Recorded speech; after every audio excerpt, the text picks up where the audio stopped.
Howdy! Howdy! We are Activated Development Company, and this is our proposal for the Aggie Park redevelopment. We are proposing a full redevelopment of the current Aggie Park to a fully activated space for year-round use. Currently, the park is only used primarily during game days, which only constitutes about 7 days a year, maybe 8 if we get lucky and have another home game.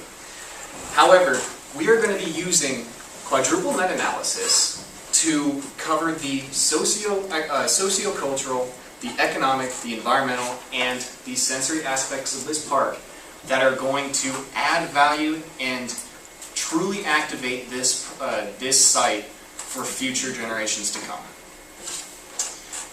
This is our team. We've got Carter Neal here doing economic research. We've got Jordan Mastrogiovanni doing environmental research. We've got Brian Borman doing our socio-cultural. And we've got Greer Scheller doing our sensory. And that is the team that truly made my life easy as the team leader.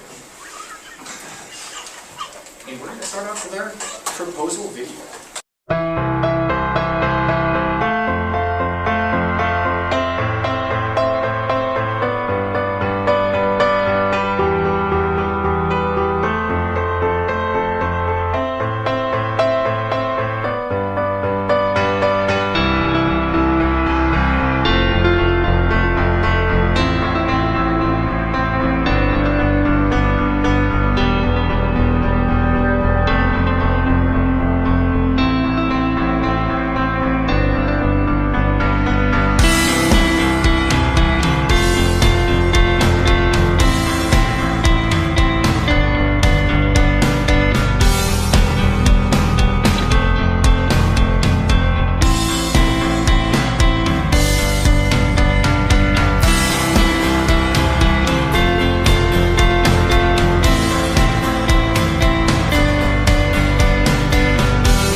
So now I understand that was a lot to throw at you. So the rest of the team here is going to do a quick dive into the nitty-gritty of our proposal. And we're going to start off with Brian.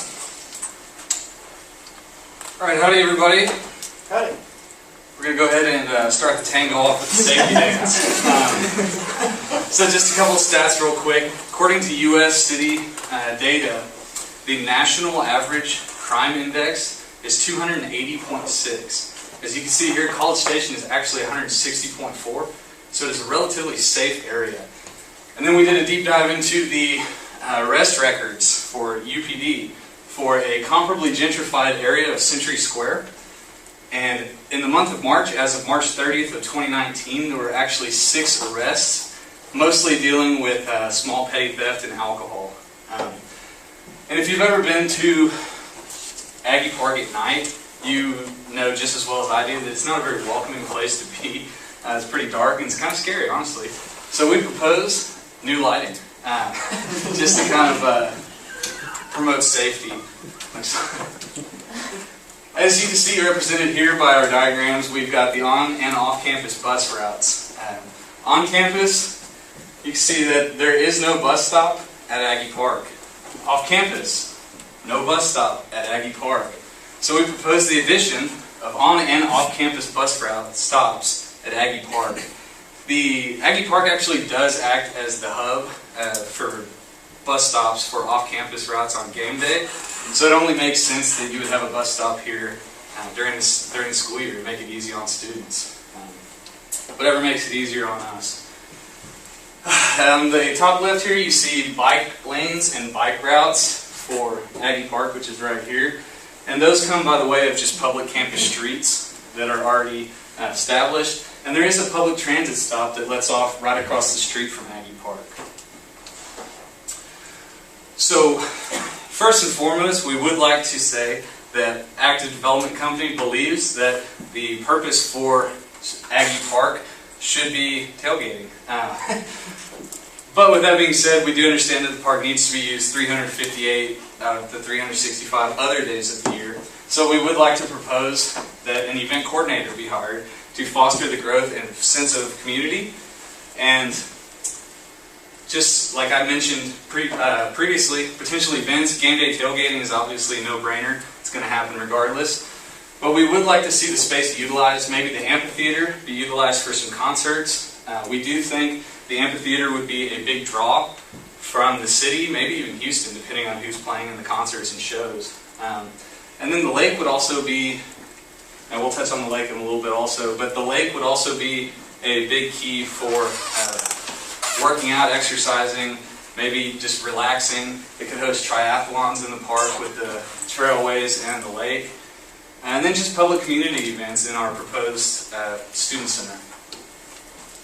So we would like to promote public health, as mentioned previously, with hosting of triathlons. And we are going to include jogging trails throughout the park, including the Walk of Champions, which we actually envision to be somewhat like the Grove at Ole Miss and tailgating alongside. And then we have perimeter sidewalks and trails throughout. And we would also like to see the park utilized by groups such as Camp Gladiator to host athletic and exercising events throughout the year. Education and involvement. Education, we want to create a sense of place where students feel like they could just go study. You know, if you walk by Aggie Park now, there's probably only students working out. There's nobody sitting there studying. So we would like to be able to utilize the open green space for studying, as also the student center and conference rooms could host environmental conservation courses that can help educate the public on the need for safety in the environment. Involvement. Obviously, Fighting Texas Aggie Game Day is a big key to Aggie Park. But then we also see the amphitheater utilize local bands, musicians, and theater groups, as well as the student center and the conference rooms could host city events for the local residents. Excellent. So, to conclude the social cultural aspect of our proposed development for Aggie Park, we would like to see a sense of place be created that leaves a lasting impression with somebody and they want to go back. So transportation, anywhere that I could get let off in the middle of campus on a bus route, a central location I could go anywhere, it'd make me want to come back. So we want convenience for students for transportation routes, events, the amphitheater, triathlons, the student center. We'd like to see just a continuous crowd of people always coming back. And then health, we'd like to promote physical, spiritual, and mental health aspects for students as well as the local residents in the community. And now I'm going to hand it off to Carter and he's going to discuss the economic aspects of the Quadruple Net Value Analysis. Thanks, Brian. So like Brian was saying, it's my job to do the economic analysis. And so the first thing that I did was go get on the CAD because I wanted to go see the Commercial Appraisal District because I wanted to go see what the adjacent property values were. I knew I couldn't get a property value for Aggie Park because it is publicly owned by the government, so there is no taxable value for it. But if there was a taxable value for it, it would be pretty big. And you can see that actually by the adjacent home values. So I looked at single-family homes because also the other places that are around Aggie Park were churches that also don't have taxable value and public schools. So single-family homes were where I got my data from. And I was able to find that average home price from 26 adjacent homes was around $400,000. So you can see that's pretty high. And that's probably because it's close proximity to school. There are students that will pay those high rents to not have commute times to classes, as well as professors and people that work at the university. Just as an example, this is one of the nicer homes in the historic district, and you can see it's over $500,000, so that's pretty significant. Also, we wanted to go and find a development cost for our project. We really wanted to get a rough estimate, and we were able to do that. Actually, Greer was able to go sit down with Midway and talk with them and ask a little bit about our project, and it's going to be a little expensive. We're going to be around the $20 million range, we think, maybe a little bit higher than that. Again, those are just some rough estimates. Now I'd like to talk about some tourism. So as Brian mentioned, the football games are a pretty big part of this park, and a really big tourist aspect that actually generates revenue for the surrounding metro. Because people not only they go to the football games, they tailgate before the football games. Some people don't even go to the games; they just sit at the different tailgates. And so when you've seen an increase in football attendance every single year since 2017 was the highest, and now 2018 was the highest, will probably be 2019 will be higher than that. It's primarily because we have a new coach. People are really interested in, and we also have a brand new stadium that allows for a lot more seating. So with this, you're going to see a lot more use of Aggie Park for tailgating purposes. So it's going to be a big revenue generator for that aspect. So some other ways this project is going to generate revenue is through the other aspects we talked about, you saw in our video, which we're going to have a truck park, which you'll see beverage and food revenue from. You'll see the pavilion, which we added. You'll see events, special events. Companies will come and do mixers there, as well as maybe alumni will have stuff, and you'll see revenue generated from that. You'll see the student center, which we proposed across the lake. It's going to have activities in there. There are a little convenience store for people to pay, and also an apparel store. And then the paddle boats, which are the activities we propose to do on the lake. You'll see a rental fee for that as well. So in conclusion, the economic values that you see from this project, you see property values will increase whenever you're going to have more tourism going to A&M for football games. Closer proximity to one of the nicer amenities on campus is going to be a big plus, and you will see an increase in home values. Tourism, as we stated earlier, you're going to see an increase in revenue from more people going to the park to tailgate. They'll move away from areas like Lot 100 because you're going to have a lot more space in Aggie Park. It'll be a lot more attractive, so you'll see revenue increase with tourism. Job creation.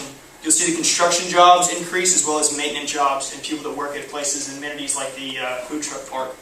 With that, I'm going to let Jordan talk about the environmental aspects. Okay, so our environmental approach, we looked at as an opportunity for us to, create something that A&M has never seen before, and also create a competitive advantage for ourselves.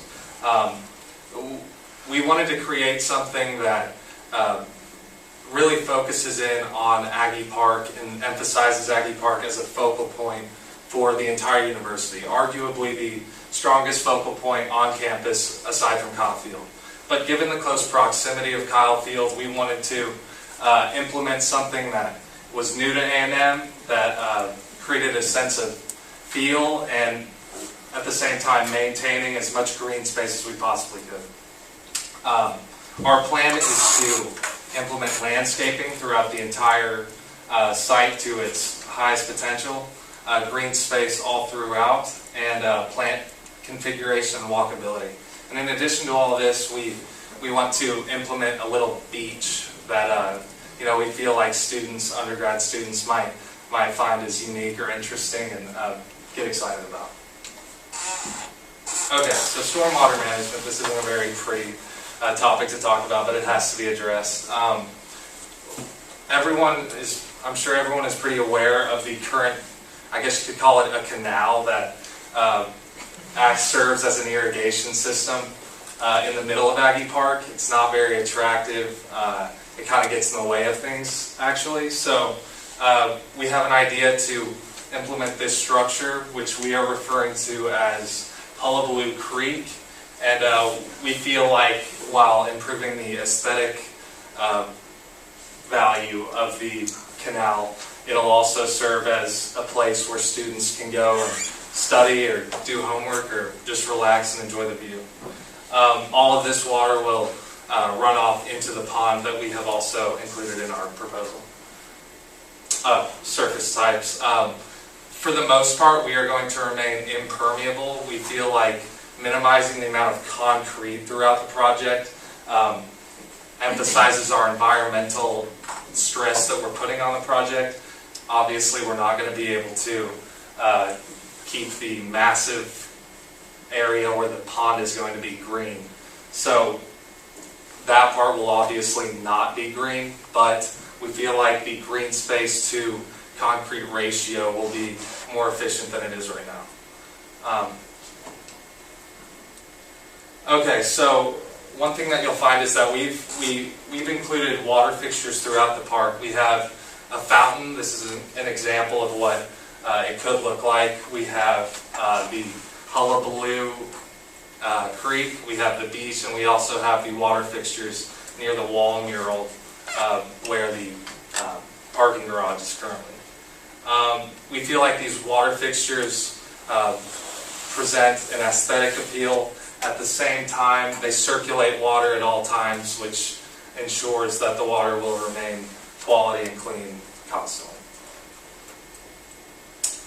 Environmental education. We think educating the community and the student body and everyone who's interested, really, we feel like educating them on the importance of maintaining the environment and holding that as a top priority is something that we feel strongly about. Like Brian said, we're going to hire an event coordinator who will be responsible for putting on these events and making sure that people come out and show up and become more interested and care more about the overall environmental aspect. And we hope to do that through presenting a place that people truly find to be one of a kind. Okay, so in conclusion, we just feel like the elements that I just talked about create enduring value to its full potential. And the pavilion that we have, we really want to maintain an open feel. So you can be at the beach, but also see Hullabaloo Creek and go to the pavilion and also see across to the across to the, what's it called? Food truck. Okay, sorry about that. So we feel like the environmental aspect was an opportunity for us to separate ourselves and really magnify the beauty that Texas A&M can offer. And with that, I will pass it on to Greer. So now on to sensory details. When putting this project together, we felt like our ideas really impacted all the different sensory details going into this thing. But to start, visual impacts, sculptures. The sculptures will stay for the most part or be relocated. Photo opportunities with the wall mural, the lake, and many other places where people can stand and create memories.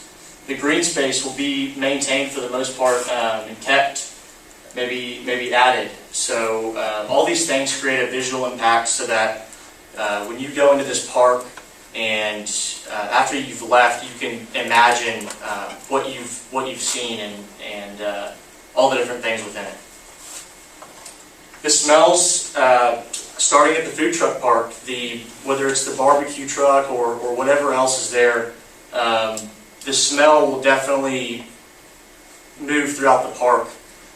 The water feature within the lake, as it hits the water and the wind is coming off the lake, you can create that sense of smell. You can feel it. All these things, the flowers, the landscaping that will be incorporated throughout this park, they all contribute to the smells, and thus it will help people be able to dream it, imagine it, and really go home and remember this thing. Touch, whether it's the tree bark, the new lake, putting your feet in the water, ADA access, being able to incorporate students or people with disabilities to be able to do the same things that we're going to be able to do throughout the park is huge. I think it's very important for that. The concrete and brick pavers, it's not just going to be one design all the way through the park. You're going to be able to, whether the wheelchair is rolling across or whether you're walking, you're going to be able to feel the different areas of the park wherever you are. The decked bridges over the lake, every different top, every different material that goes into this is going to contribute to your touch aspect, so there's some details. The sounds, very important. It's going to create a study environment for students going into this park, a relaxing effort. The people eating at the restaurants, whether they're talking, the sports activities going on, tailgating is huge. Water features, you'll be able to hear everything wherever you are throughout this park, and we wanted this park to be a place where you could go and sit down and reflect, and just, whether you're alone or whether you're with friends, just kind of be relaxing and not something that is going to not want to make you come back, or something that's going to make you not want to come back. Taste is important. If you go to a food truck wherever you are and you leave and you just have the worst food of your life, you're going to remember that. And even if the park is outstanding, it may make you not want to go back ever again just because of what you ate. So taste is huge. Incorporating food trucks that people like, food that people like, not just fast food maybe, and maybe having healthy options, whether it's a juicing food truck, ice cream vendors, places for people to go and have romantic interaction. Being able to go there and take your girlfriend or your boyfriend. Banquets that are hosted, no edible plants, but all these things will contribute to taste. So to conclude, the visual, the smells, the touch, the sound, the taste, all these contribute to sensory aspect of our quadruple net value analysis. And I think that they really will bring out the best of this park, and people are going to remember it, and it's going to have an everlasting impact. So in conclusion, the full combination of all of our recommendations, the lake, the amphitheater, the study area, the beach, the Hullabaloo Creek, all of these are going to play a big part in the entire activation of this area.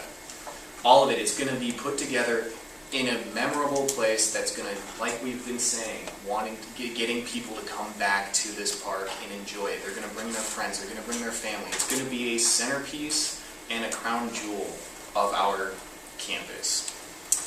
So we feel that these our recommendations provide Aggie Park with these, with a sense of place that truly activates the park for what it can be and should be as a centerpiece in our campus through this quadruple net value analysis, and putting all that, seeing all of the inherent value that this park can bring to this university. With that, we'll open up to some questions. Oh, also I want to say for the vice president's house, it's level. Nice save. Yeah. That's what? where the proposed food truck area will be. I'm still fighting for mechanical bulls somewhere on the side. It's not happening. Carl has a question, I'm sure. So both houses go. Yeah, that house is gone, yes, sir. Okay. Both houses, we want to take the president's house and turn it into open green space, and the vice president's house is going to be where the food truck area is. We believe that it activates the area more so than what it is currently. Okay. Yes, sir. Is that vice president's house being used right now, or is it just I think the vice president does live there. Yeah. Yeah, but I mean, Yeah, it's in the president's mind. we'll figure it out. I think he's relocated. Maybe the $500,000 house. Yeah, right.